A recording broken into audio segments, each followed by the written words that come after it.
Hai, Assalamualaikum dan selamat sejahtera. Baiklah, kita teruskan lagi sesi pembelajaran kita dengan bab yang baru iaitu bab 5, rangkaian dalam teori graf bersama dengan cikgu. Kita teruskan. Harap kamu bersedia dengan buku teks dan buku tulis masing-masing. Okey, kita teruskan dengan subtopik kita iaitu 5.1 rangkaian. Standard pembelajaran kita pada hari ini adalah mengenal dan menerangkan rangkaian sebagai graf.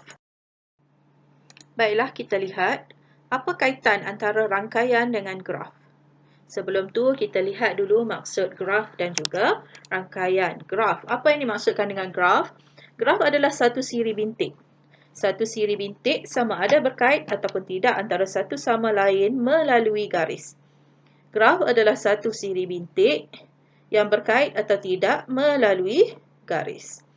Okey, bagi graf, bintik ni sebenarnya mewakili bucu. Manakala garis sebenarnya mewakili tepi. Bintik tu sebenarnya bucu. Okey, contoh. Cikgu bagi contoh, ni adalah satu graf. Yang ni dipanggil bintik. Ataupun kita kenali dia sebagai bucu. Yang ni pula garis ni, garis. Ataupun kita kenali dia sebagai tepi. Bucu, kita labelkan dia dengan huruf V, iaitu vertex. Tepi, kita wakilkan dia dengan huruf E, iaitu H. Ingat, untuk graf, dia perlu ada bucu dan tepi. Bucu dan tepi. Bintik tu sebenarnya bucu, tepi tu sebenarnya garis. Seterusnya kita lihat rangkaian. Apa yang dimaksudkan dengan rangkaian? Rangkaian merupakan subset kepada graf dengan keadaan bucu dan tepi mempunyai sifat tertentu. Contoh yang diberi adalah rangkaian hubungan kekeluargaan. Okey. Contoh dia, kita lihat. Okay, cikgu gunakan. Kita ada berapa bucu dalam ni? Ada 3. Okay, setiap bucu ni mewakili nama. Kita letakkan nama. Taufik. Alia. Satu lagi, kita letak nama Syafiqah. Taufik adalah sepupu Alia. Alia pula, apa kaitan Alia dengan Syafiqah? Alia pula anak kepada Syafiqah. Syafiqah adalah ibu saudara Taufik. Okay, itu cara kita nak baca. Taufik adalah sepupu kepada Alia. Alia anak kepada Syafiqah. Syafiqah ibu saudara kepada Taufik. Yang ni dimaksudkan rangkaian yang mana tepi ada sifat dia sendiri. Bucu pun ada sifat dia sendiri. Okey, tata tanda bagi graf. Tata tanda bagi graf, G ni mewakili graf. Yang ni adalah graf. V ni mewakili bucu, vertex. E adalah tepi. Ni adalah tata tanda bagi graf yang mana kita menulis bucu dan tepi itu dalam bracket. Okey. Seterusnya kita lihat darjah. Kamu akan biasa dengan perkataan darjah. Darjah dilabelkan sebagai D. Apa yang maksudkan dengan darjah? Darjah adalah bilangan tepi yang mengaitkan dua bucu.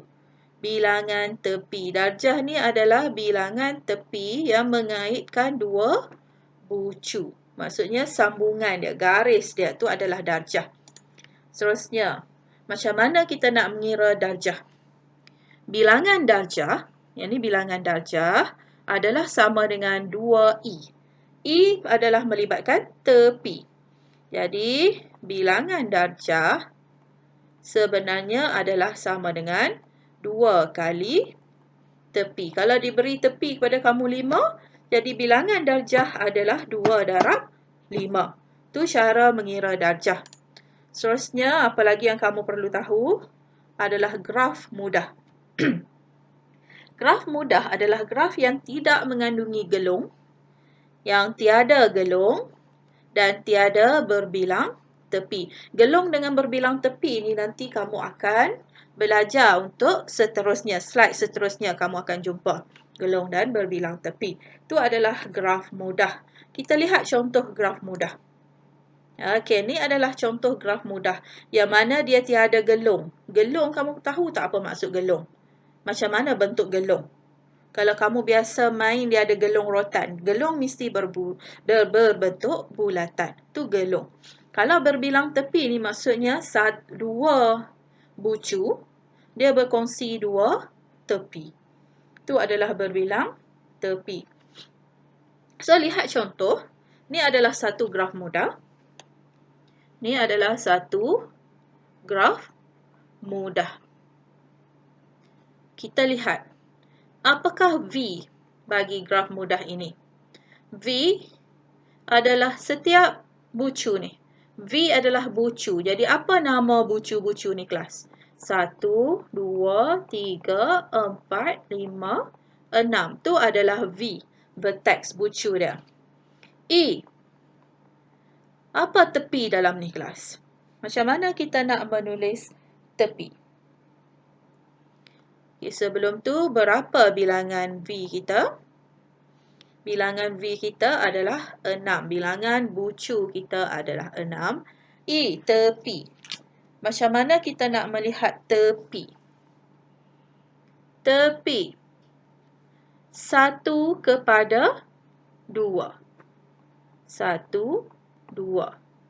2 kepada 3. 2, 3. 3 kepada 4. 3, 4. 2 kepada 4. Tepi ni yang ni. Ni adalah tepi. Kita ada berapa tepi dalam ni? 1, 2, 3, 4, 5, 6, 7. Ada 7 tepi. Jadi 1, 2, 2, 3, 3, 4. 2, 4. 4, 5. Okey, apa lagi? 1, 5. 5, 6. Jadi kita ada 1, 2, 3, 4, 5, 6, 7 tepi. 7 tepi. Jadi bilangan tepi kita ada 7. Kalau cikgu minta kamu cari darjah. Darjah adalah 2 kali tepi. Jadi 2 darab 7 sama dengan 15. Jadi darjah kita ada 15. 2 darab 7 adalah 14. Jadi darjah kita adalah 14. Okey, yang tu yang kamu belajar untuk slide ni. Yang mana kamu diajar tentang bucu. V adalah bucu, E adalah tepi. Bucu adalah bintik-bintik yang diberi dalam graf. Bintik-bintik tu dikenali sebagai bucu. Nama bintik tu dia dah labelkan pada gambar rajah. E, tepi. Tepi adalah garisan yang ada dalam graf mudah tu. Garisan tu kita kira ada berapa garisan, yang tu adalah tepi. Darjah terbentuk apabila tepi didarabkan dengan 2. Bilangan darjah adalah 2 darab bilangan tepi. Jadi 2 darab 7 adalah 14.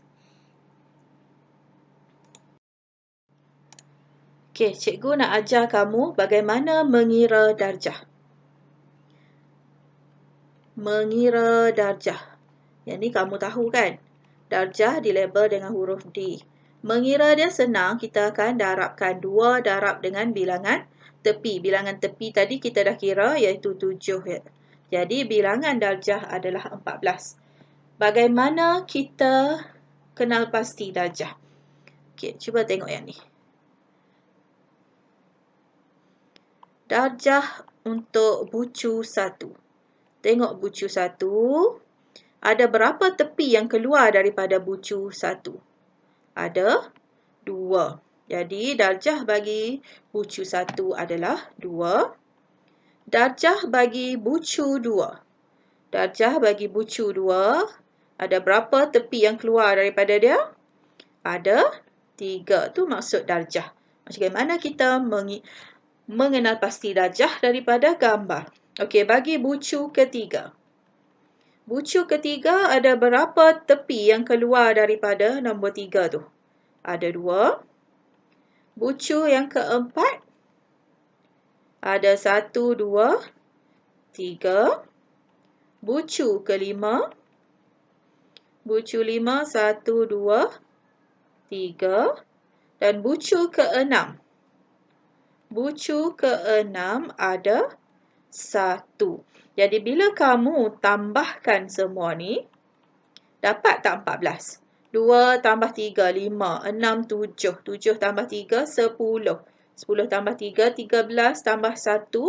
Jadi, keseluruhan bilangan darjah adalah 14. Tu cara untuk kita kenal pasti darjah daripada gambar. Okey, seperti yang cikgu bagi tahu tadi, kita akan bincangkan apa yang dimaksudkan dengan berbilang tepi dan gelung pada graf. Tadi ada cikgu sebutkan perkataan berbilang tepi dan gelung. Okey, apa yang dimaksudkan berbilang tepi? Dia melibatkan dua bucu.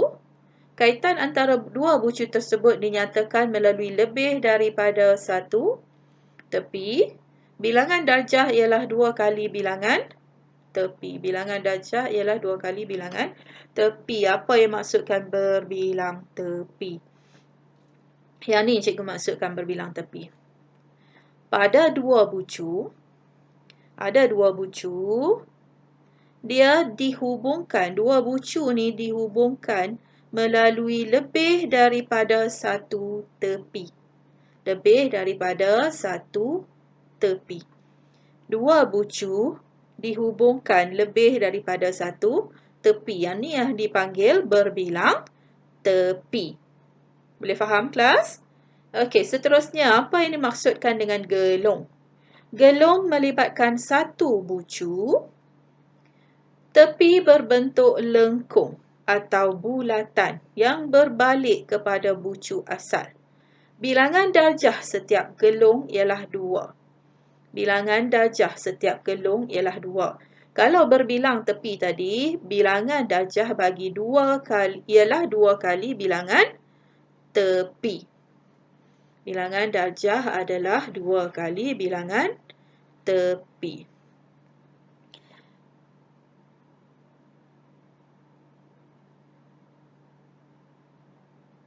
Okey, kita lihat gelung. Dalam gambar rajah diberi pada kamu ni, yang mana gelung? Dia melibatkan satu bucu dan dia ada satu bulatan di bucu tu. Sama dengan yang ni. Yang ni pun gelung. Satu bucu, dia bergerak, dia akan kembali balik ke bucu yang sama. Tu adalah gelung. Ini yang dimaksudkan dengan berbilang tepi dan gelung. Okey, untuk nota seterusnya, bagaimana kita nak menentukan sesuatu graf tu boleh dilukis ataupun tidak? Daripada soalan diberi, kita boleh lukis ataupun tidak graf itu. Macam mana kita nak tentukan? Dia boleh dilukis sekiranya hasil tambah darjah adalah nombor genap. Hasil tambah darjah adalah nombor genap. Kamu ingat tak? Ni adalah formula untuk cari darjah. Jadi maksudnya, bila 2 didarabkan dengan bilangan tepi, kita akan dapat nombor genap. Kalau kamu tak dapat nombor genap, maksudnya dia tidak boleh dilukis. Bagaimana melukis graf? First kali mesti lukis bucu dahulu. Lukis bucu dahulu. Kalau dia bagi kamu bucu tu 4. So, lukislah 4. 1, 2, 3, 4. Ikut suka hati kamu nak letak macam mana pun. Ingat, bila melukis graf, setiap orang akan dapat graf yang berbeza bergantung pada cara kita letak bucu. Okey, jadi cikgu letakkan bucu cikgu ada 4 kat situ. Dan cikgu sambungkan titik. Yang ni adalah cara melukis graf mudah. Sambung titik tu kita perlu tengok sama ada graf yang diberi tu berbilang tepi ataupun ada gelung. Tu cara untuk lukis graf mudah. Baiklah, itu sahaja nota untuk hari ini. Okey, selepas ini cikgu nak kamu lihat bagaimana kita nak menjawab soalan yang berkaitan, iaitu praktiskan diri 5.1a. Video yang kedua akan menyusul selepas ini. Okey, terima kasih kelas. Jangan lupa salin nota selepas menonton video ini. Assalamualaikum dan selamat sejahtera.